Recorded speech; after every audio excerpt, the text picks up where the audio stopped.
Un monitoraggio antimafia costante su tutte le imprese associate ai due consorzi di garanzia fidi della provincia di Agrigento.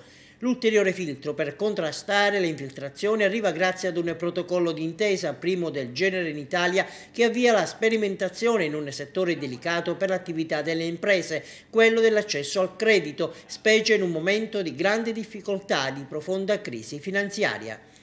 A sottoscrivere il documento ieri pomeriggio Confindustria, Fideoconfcommercio, le Camere di Commercio di Agrigento e Palermo e i rappresentanti provinciali delle forze dell'ordine, Questura, Guardia di Finanza e Carabinieri. A mettere il timbro del governo il prefetto Francesca Ferrandino, che ha subito voluto precisare un aspetto. In questo caso per la prima volta la prefettura è lo strumento. Mentre invece le parti sociali, i confidi in particolare, che fanno la differenza nei territori e nell'economia di un territorio, hanno deciso di farsi controllare. Hanno lavorato attorno a due grandi pilastri che sono il protocollo Carlo Alberto della Chiesa e il protocollo che il 10 di maggio del 2010 ha sottoscritto il ministro Maroni con il presidente di Confindustria Marcegaglia. Protagonisti in assoluto sia il consorzio di garanzia Fideoconfcommercio, tra l'altro intermediario finanziario vigilato da Banca d'Italia che nell'Agrigentino conta circa 500 soci, sia quello legato all'Unione Industriale che ad Agrigento ha quasi 400 soci. Per il presidente Giuseppe Catanzaro un altro importante tassello nel mosaico della legalità.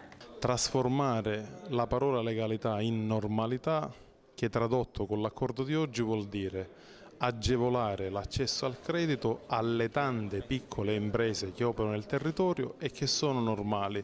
A questo serve la firma che anche Confindustria pone su questo accordo. Chi ha delle ombre di sospetti? Auspichiamo che esca prima possibile dal mercato e l'accordo serve proprio a quello. Devono andare avanti i normali, non devono andare avanti coloro i quali normali non sono. E per i presidenti degli enti camerali di Agrigento e Palermo l'iniziativa suggella un patto fra istituzioni e parti sociali finalizzato a favorire l'azione dell'imprenditoria sana per la crescita del territorio. È chiaro che noi abbiamo il dovere di garantire e far crescere le aziende che crescono nella legalità.